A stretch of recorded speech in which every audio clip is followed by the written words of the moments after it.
Chang Group presents TCG News, a monthly review of the Southwest Florida real estate market. And now your host, Dwayne Sultan. Hello and welcome to TCG News, a monthly review of the previous month's top real estate, business, and tourism stories in Southwest Florida. This month, we're coming once again from Bonita Beach Park. Later in this newscast, we're going to tour another park, the Charlie Matheny Memorial Park in Lehigh Acres. But first, our lead story, high-rise construction. A prime piece of land located within eyeshot of the Gulf of Mexico, near the corner of Vanderbilt Drive and Wiggins Pass Road in North Naples, took on historic significance in late May. That's because for the first time since 2007, construction began on a residential high-rise tower in Southwest Florida, a positive sign of the real estate turnaround. The community where this has happened is called Cleo Bay. The first order of business was a little more land clearing, and in June, the site really became active as heavy equipment arrived to drive the test pilings to make way for the permanent pilings, which are scheduled to be put in July. Cleo Bay will consist of 5 residential towers when completed. The first tower is 22 stories tall. The top 20 floors will consist of 120 residences. The bottom 2 stories are for parking. One of the unique features of the tower is the location of its amenities. They're on the roof. And because of that, the residents, no matter which floor they live on, will get to enjoy a stunning view of the Gulf of Mexico. In fact, they'll also see 2 of the top 10 beaches in the country. To the right is Barefoot Beach Preserve Park. It was ranked the second best beach in the United States. And south of it is the Delano Wiggins Pass State Park, which is ranked number 9. Details on the community's clubhouse area will be released shortly. Existing home prices in Lee County continue to climb.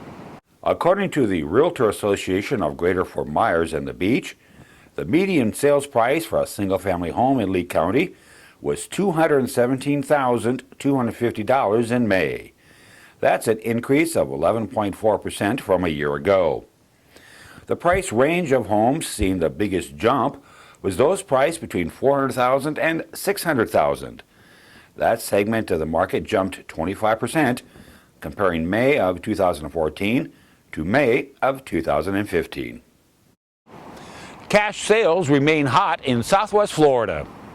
According to real estate data provider CoreLogic, the Cape Coral Fort Myers market ranked number 4 nationally when it came to cash home sales.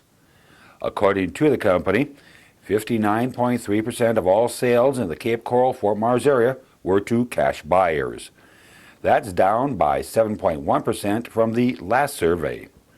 Nationally, cash sales represent 34.6% of all home purchases. CoreLogic released another report in June, and according to them, there's a positive sign regarding negative equity. In the Cape Coral Fort Myers market, 24,085 homes in the first quarter of this year were upside down, according to the data firm. That's 15.9% of all homes with a mortgage. That compares to 33,866 homes, or 22.2% a year earlier. In the Naples-Marco market, 10,772, or 12.5% of all homes with a mortgage, were upside down in the first quarter. That compares to 15,308 homes, or 17.7% for the first quarter of 2014.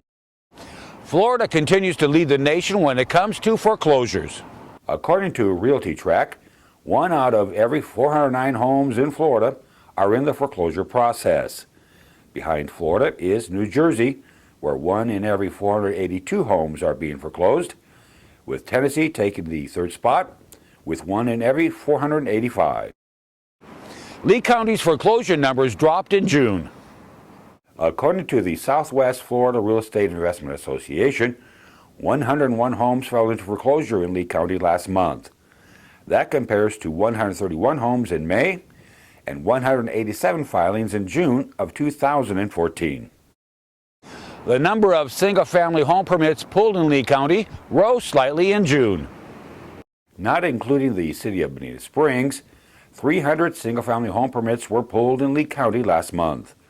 That compares to 277 permits that were pulled in May and 361 pulled in April. The U.S. Census Bureau's latest statistics show Southwest Florida continues to grow.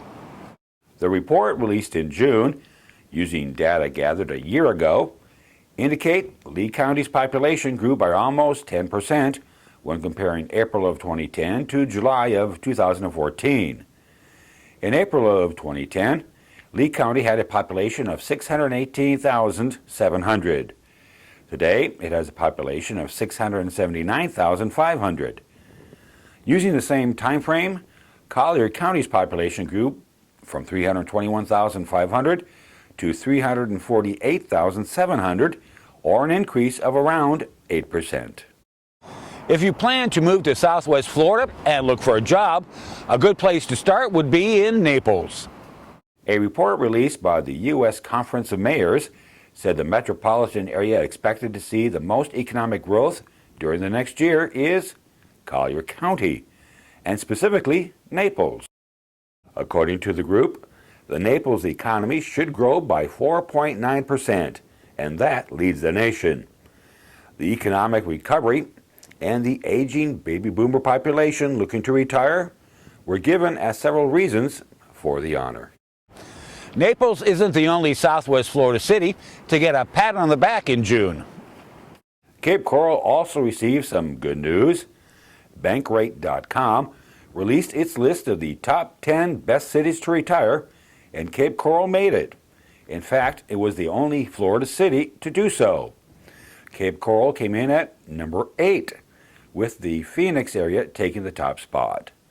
Cities were ranked based on cost of living, weather, crime rate, health care quality, tax rates, walkability, and a measure of well-being.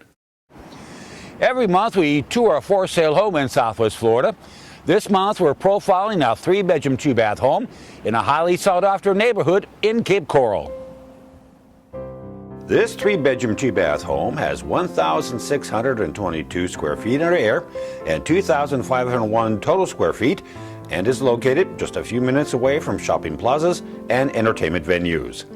As you enter the home, you step onto the tiled foyer and get an immediate view of the 19 by 15 foot open living room, which has carpeting.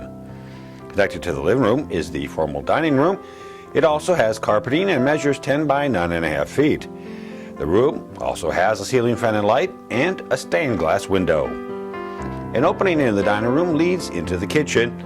It has a number of features, including a 6-foot-long breakfast bar, 11 cabinets and 3 pull-out drawers, a dishwasher to the right of the sink, and a recipe or computer desk with a drawer. Adjacent to the kitchen is a very large breakfast area with an entire wall of cabinets. A door in the breakfast area leads into the very large laundry room. Returning to the kitchen, a second opening leads into the carpeted family room. It measures 16 by 14 feet and has a ceiling fan and light. 3 sliding glass doors in this room retract fully back to provide access to the 20 by 10 foot outdoor living space. The master bedroom measures 14 by 12 feet, has a decorative light and tile flooring. A pocket back door leads into the master bath, and that's where you'll find the 7 by 3.5 foot walk-in closet. The bath itself includes his and her sinks on a long vanity and a step-in shower. The first guest bedroom with tile flooring measures 11.5 by 11 feet. The second guest bedroom also measures 11.5 by 11 feet and features a 9-foot wide closet. Every month we also visit an attraction in Southwest Florida, a place or event that reflects the Sunshine State lifestyle. This month we're heading to the Charlie Matheny Memorial Park in Lehigh Acres.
Charlie Matheny was known as Mr. Lehigh.